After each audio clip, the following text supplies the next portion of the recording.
j'aimerais beaucoup, mais je n'ai pas d'idée. Hein, ça, c'est très souvent ce qu'on entend.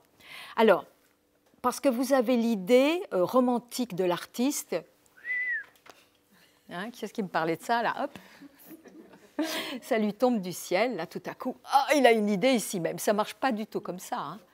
Et surtout, une idée, ce n'est pas une chose intellectuelle. C'est-à-dire, une idée, c'est une envie, c'est un ressenti. C'est quelque chose comme, si vous voulez, l'odeur d'un plat. Hein. Si on vous donne une recette de cuisine avec le plat, c'est intellectuel. Si vous sentez une odeur et que vous avez envie de goûter le plat, là, c'est du ressenti. Et donc, c'est pareil, c'est-à-dire, bon, ben, je n'ai pas d'idée, eh ben, je vais étaler devant moi tous les petits tissus, les petites breloques, les petits machins que j'ai achetés, les restes et tout ça, je les mets devant moi et ça va venir. Hein. Ça va venir, il y a forcément quelque chose qui va se mettre en place en écoutant le ressenti et le plaisir de faire.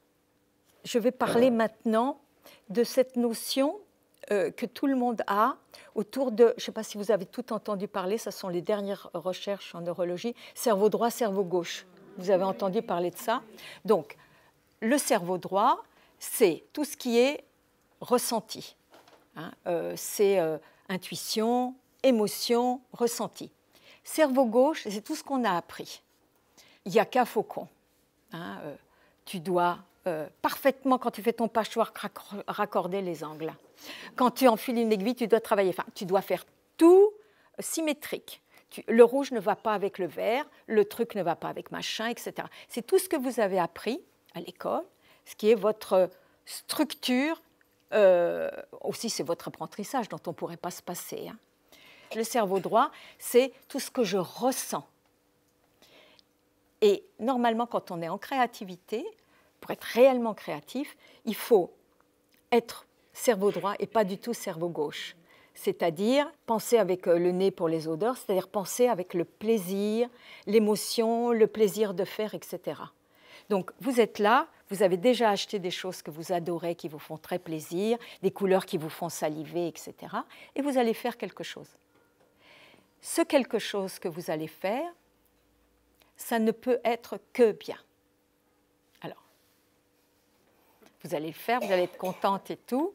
Puis il y a la petite copine qui va venir, là. Ça te ressemble.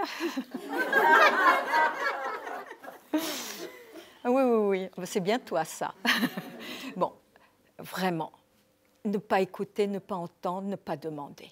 Vous ne devez pas attendre un assentiment, un acquiescement de l'extérieur. C'est votre ressenti.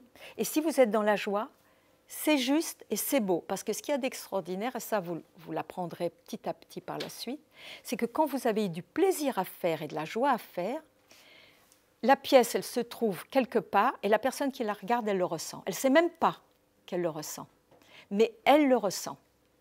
Elle a souvent un sourire qui se dessine en regardant la pièce. Vous voyez, de ce que vous avez fait. Ce que je vous raconte pour notre média, c'est-à-dire la broderie, le fil, le tissu, etc., c'est valable à peu près pour tous les arts.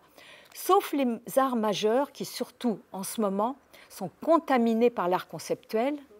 C'est-à-dire qu'on n'est que dans le concept, on n'est que dans le cerveau gauche. Il faut une pensée structurée, il faut un discours, etc. Pour moi, c'est tout le contraire de l'art. Parce que normalement, une peinture, bien sûr, il faut une culture, mais normalement, elle doit vous toucher. Vous ne devez pas venir et expliquez-moi, donnez-moi le mode d'emploi. Il n'y a pas de mode d'emploi.